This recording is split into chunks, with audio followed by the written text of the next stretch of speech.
वैद्युत आवेश एवं वैद्युत क्षेत्र में हम लोगों ने वैद्युत आवेश के बारे में दो आवेशों पर लगने वाले बल और अनेक आवेशों पर परिणामी बल का अध्ययन कर चुके हैं।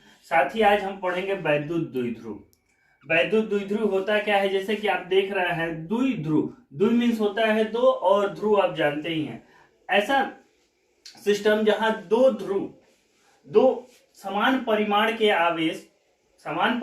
आवेश लेकिन उनपे नेचर क्या होना चाहिए, विपरीत होना चाहिए। जैसे एक पॉजिटिव हो और दूसरा नेगेटिव हो, एक दूसरे से अल्पतम दूरी पर रखे रहते हैं, तो ऐसे सिस्टम को हम वैद्युत द्विध्रुव कहते हैं।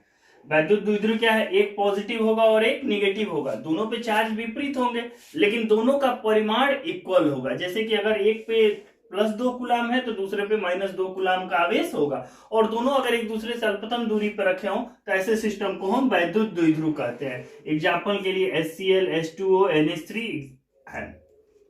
अब वैद्युत द्विध्रुव, तो वैद्युत अगला टॉपिक है वैद्युत द्विध्रुव आघूर्ण, electrical dipole moment. Dipole moment क्या है?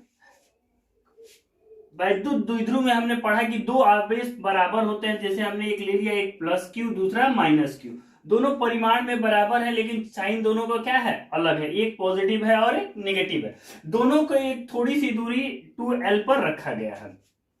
आपके दिमाग में आता होगा कि सर ये 2L क्यों ले रहे हैं, इसको आप L क्यों नहीं कर रहे हैं? इसलिए क्योंकि अगर अगले टॉपिक में जब हम चलेंगे तो इनके सेंटर से हम दूरी को जब नापेंगे तो 2L रहता है, तो L और L डिवाइड करने में थोड़ी सुविधा होती है। इस कारण हम इस दूरी को 2L डिनोट करते हैं। और ये 2L इन दोनों के बीच की दूरी है। न्यूमेरिकल करते समय ये ध्यान रखा जाता है, ये ना हो कि दोनों के बीच की दूरी 10 सेंटीमीटर दिया हो, आप उसको 20 कर ले 2 से मल्टीप्लाई करके, नहीं, 2L की वैल्यू ही 10 होगी। तो देखिए वैद्युत द्विध्रुव आघूर्ण है क्या, किसी एक, दोनों का परिमाण तो इक्वल है, तो दोनों एक का परिमाण और उन दोनों के बीच की दूरी के गुणनफल को ही क्या कहते हैं, वैद्युत द्विध्रुव का आघूर्ण। यह इसे P से रिप्रेजेंट करते हैं और यह एक वेक्टर क्वांटिटी है। अब ये तो निकल गया। देखिए आपको परिभाषा भी मैंने लिख दिया, किसी वैद्युत द्विध्रुव का आघूर्ण उसके किसी एक आवेश के परिमाण तथा उनके बीच की दूरी के गुणनफल के बराबर होता है। इसे हम P से प्रदर्शित करते हैं, तो ये तो P से कर दिए। अब बात आती है मात्रक की। Q आवेश है, तो आवेश का मात्रक आप लोग पढ़े होंगे कूलाम, और दूरी का मात्रक मीटर। तो क्या मात्रक हो जाएगा, कूलाम मीटर। अब कूलाम मीटर हो गया। अब बीमा की बात आई तो कूलाम आवेश है, तो आवेश की बीमा आप लोग पढ़ चुके हैं AT, और दूरी के लिए L, तो हो जाएगा LAT। हम लोगों ने पढ़ लिया LAT। अब इसके बाद हम पढ़ेंगे वैद्युत द्विध्रुव के कारण उत्पन्न वैद्युत क्षेत्र की तीव्रता। जैसे पिछले क्लासेस में हमने पढ़ा था बिंदु आवेश के कारण उत्पन्न वैद्युत क्षेत्र की तीव्रता। तो आपको उस दिन मैंने बताया था कि हम दो कंडीशन पढ़ते हैं, एक होता है अक्षीय एक्सियल और दूसरा होता है अनुप्रस्थ या निरक्षीय।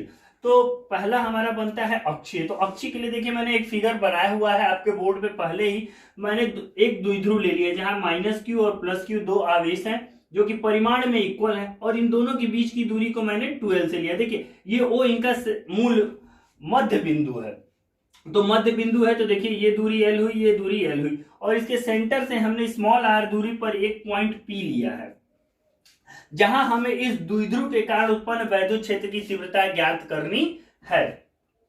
तो सबसे पहले हम A बिंदु से अगर इसकी दूरी देखें तो क्या हो जाएगा, r-L। क्यों? क्योंकि ये दूरी L है और यहां से ये दूरी पूरी कितनी है, R है, तो हमको ये मिलेगा r-L। वहीं अगर B बिंदु से अगर हम दूरी की बात करते हैं तो ये R और ये इतना जुड़ के कितना हो जाएगा, r+L। कहेंगे R और ये इतना जुड़ के कितना हो जाएगा, r+L। कहेंगे सर आपने दूरी क्यों निकाला, क्योंकि हमने बिंदु आवेश के कारण पढ़ा है वैद्युत क्षेत्र की तीव्रता E बराबर 1/4πε0 Q/r², मतलब आवेश और दूरी, तो दूरी तो हमें मिल गया।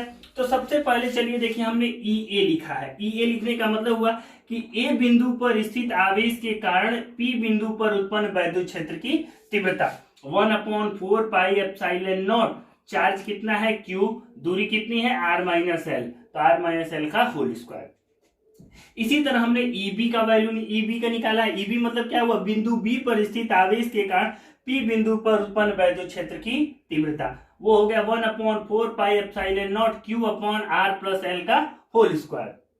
अब ये तो P बिंदु पर हमें A बिंदु और B बिंदु पर स्थित आवेशों के कारण हमने वैद्युत क्षेत्र की तीव्रता निकाल लिया।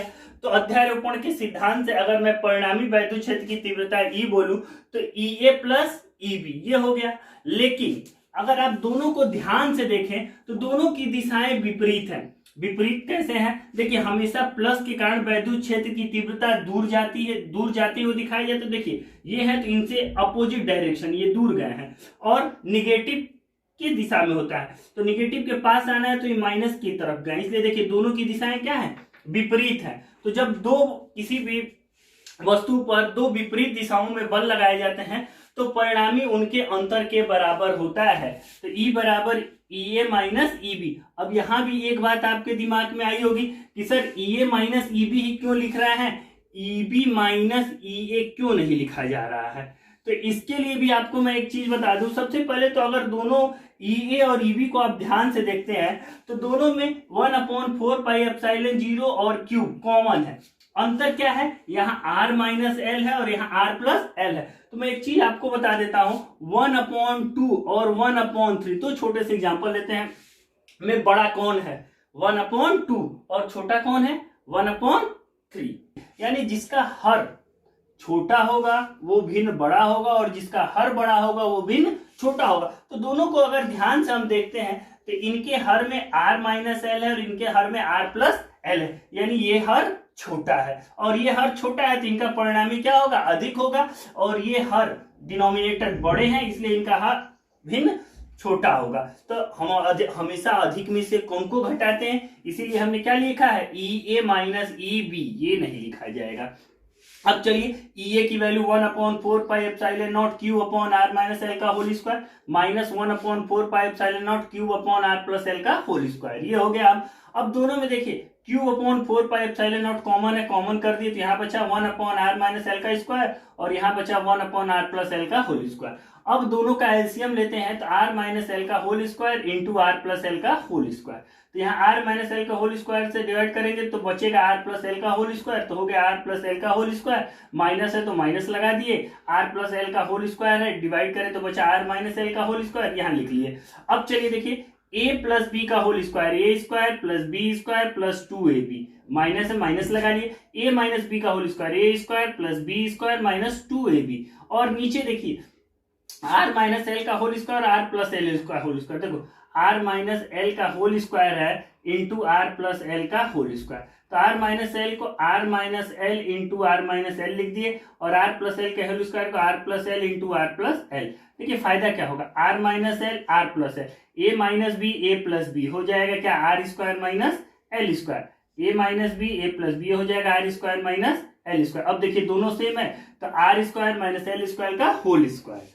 अब देखिए अगर इस माइनस का अंदर मल्टीप्लाई करेंगे तो यहाँ माइनस होगा, ये प्लस है तो माइनस और माइनस है तो माइनस, माइनस क्या होता है? माइनस और माइनस का मल्टीप्लाई प्लस, तो प्लस।